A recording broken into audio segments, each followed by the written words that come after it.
Pakilala ko lang po yung aking sarili. I am Yolanda Tan. Yan. Daw isa akong YouTuber. Yan. Meron tayong, kasi magaling kung ba hindi naman sa magaling. Meron tayong konting talent na sa pagluluto. Yan, ito yung ginagawa ko as of this time.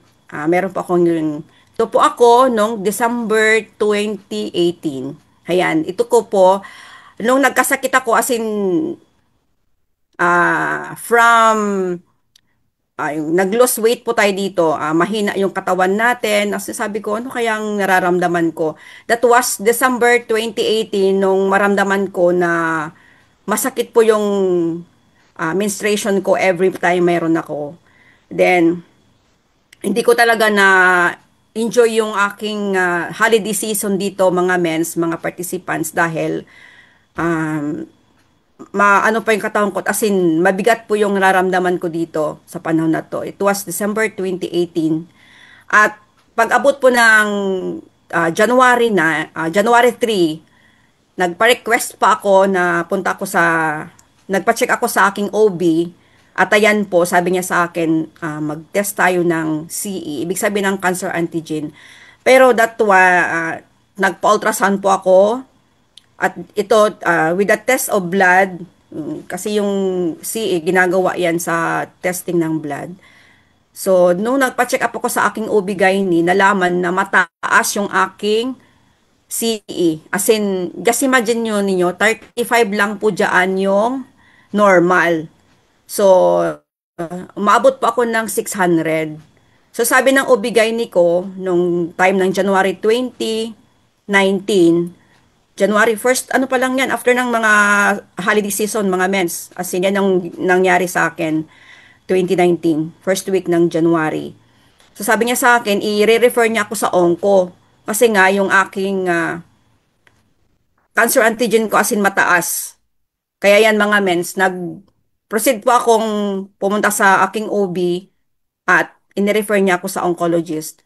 Then, dito sa onco naman, mga mens, nung time na yon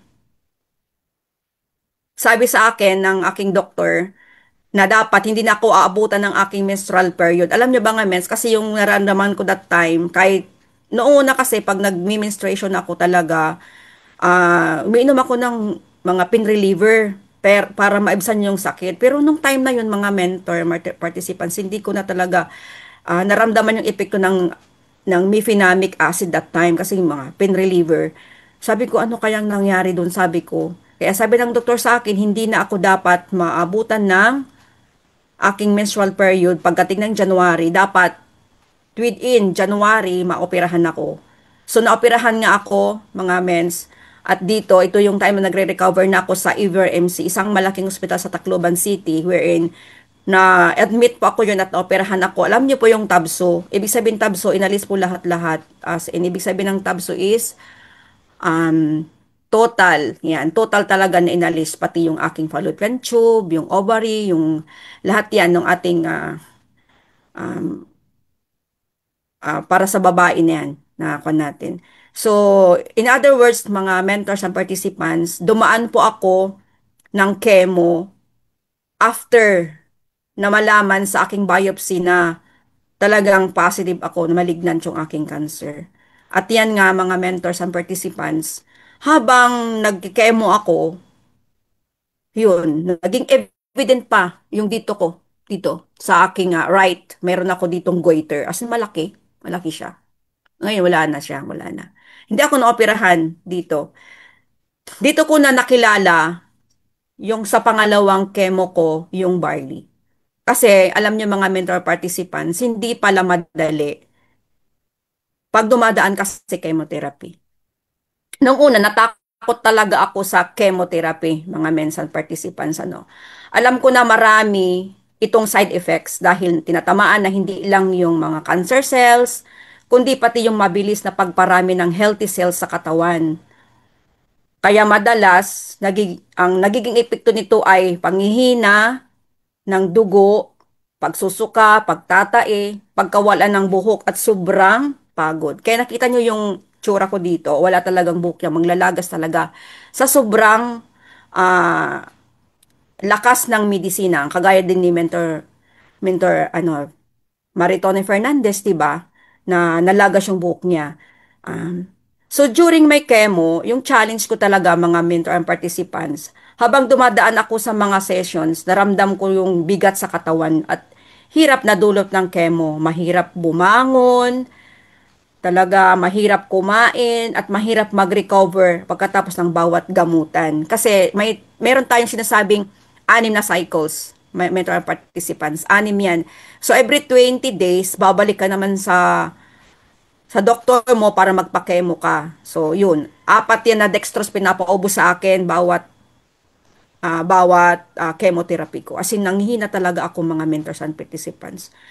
Tapos, ang nangyayari, nung first chemo ko, hindi pa ako nakapag-take ng barley. Nung sa second chemotherapy ko, doon na ako talaga naghanap.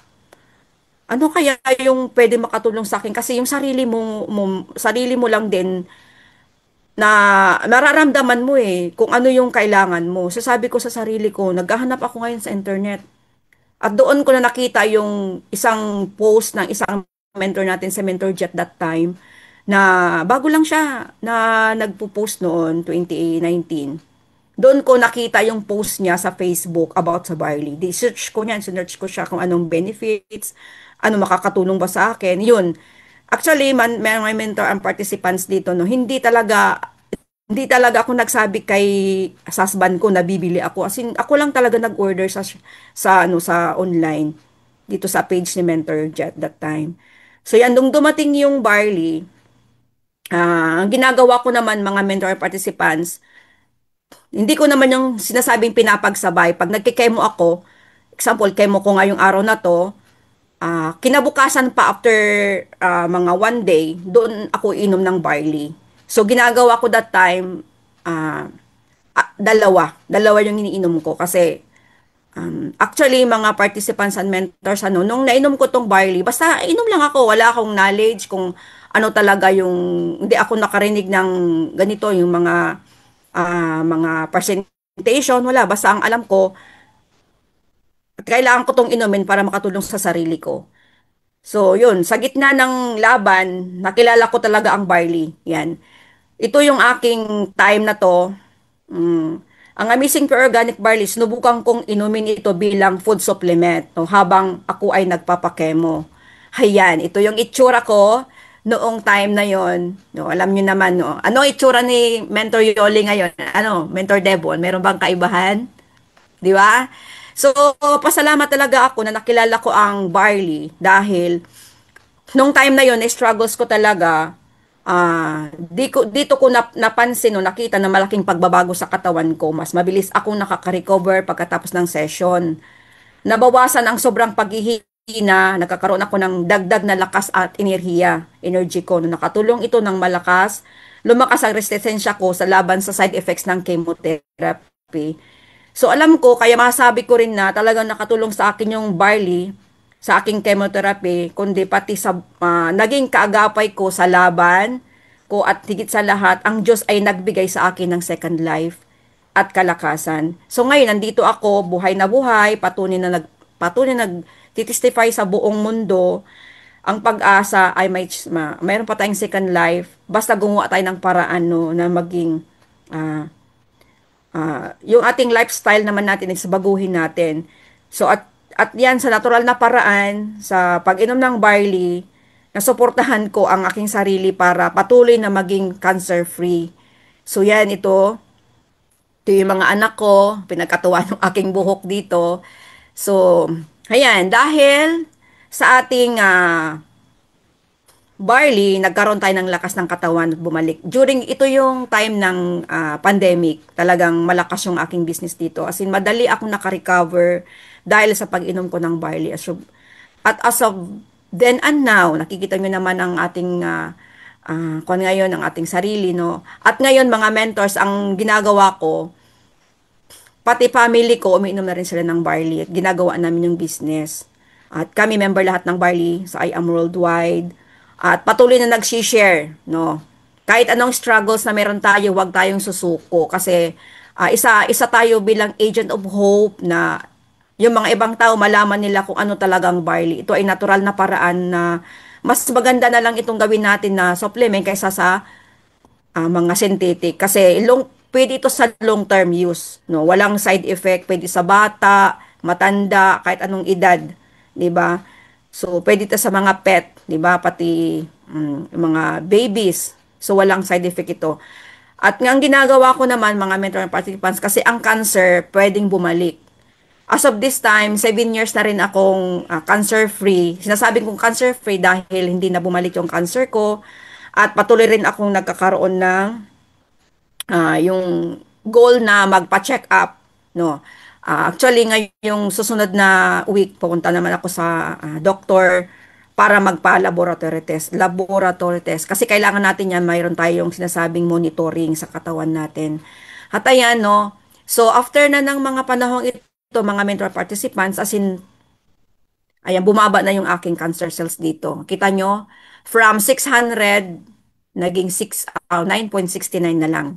Yung latest ko na ah, aking CE antigen. So maraming salamat.